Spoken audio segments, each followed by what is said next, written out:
dị m ala anyị mma. Biko enwere ike ịkọwatala anyị onye iwu na afa gị? Afa m bụ Dr. Mrs. Njideka Nwolisa. Esi m Ọka Etiti wee bịa, mana abụ nwa Eze-Nnobi. Ana anọ m n'Ọka Etiti. Ka ife a na-eme ebe a tata? Taa ka anyị na-eme olulu Idemiri. Ya bụ ihe anyị na-eme ofu ugboro n'ahọ iji wee mee ka nne anyị nwee ọṅụ. Ụbọchị eji eme mmemme, ụbọchị eji eme emume ncheta mmụọ a na-ejikọrọ obodo anyị abụ Nnobi.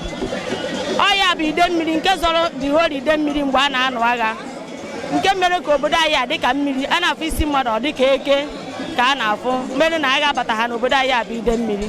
Ọmụ a ka a na-eme mmemme ya taa. Ọ ya mere anyị ji bịa sị ka anyị wee mee ka ọha na eze wee cheta na o nwere ihe a na-akpọ ọdịnala. Ọ na-azọ ndị Igbo, ọ wụ onye na-achọ nwa bịa n'ebe a onwe nwa, onye ihe siere ike bịa ebe emepere ya ụzọ, onye nwere ihe ọ na-eme nyere ya aka. Ọtụtụ ihe nweta na ihe ọṅụ nke anyị na-esi na mmụọ awụ Idemiri enweta. Taa bụ ụbọchị eji eme mmemme ya. O bụ ọtụtụ ndị mmadụ bịara ebe a si na abịala ebe ịṅụ ala Idemiri, ka ife ọ pụta? Ihe ọ pụtara bụ ịbịa were ihe ọma a na-ekwu maka ya. Mgbe ị were ọjị, nzu, edo ma ọ bụ mmanya na ewu, ọkụkọ, ihe dị iche iche eji ehu mmụọ wee jee yọọ mmụọ ihe awụ mkpa gị, onye gị ihe ị na-achọ, ya bụ ịṅụ ala. Thank you very much. Ọ ga-adịrị gị mma.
mgbede ọma sa. Ya gazie. Wee kọwatala ya onye iwu.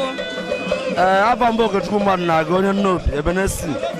Mana youth president Nnobi ka mba as a whole Nnobi gburugburu. So ka ife na-eme ebe a tata? Anyị na-eme Olulu Idemiri. Eze-Nwaanyị Idemiri. A na-eme once in a year. So nke 2019 ka a na-eme n'ụbọchị tata. Bụ ọnwa nke asaa. Ọnwa nke asaa na mkpụrụ ụbọchị ịnọ anyị nọ. Obi adịghị ụtọ na ị na-ebe a tata. Etu nzuwe nọ egiri ọzọ ya asụkwa n'obi ngwa. Nne gara n'ifu na obi dị m aṅụrị na ife ọ ga-ezuwe nọ ebe a ụdị ndị otu m ndị Nnobi youth. Anyị nọ ebe ihe na-aga ọfụma na ya na-eme eme ọhọta bụ nke izi. Ọ ya na-eme eme. Okay, thank you very much. We're so happy to have you here. Thank you, my sister.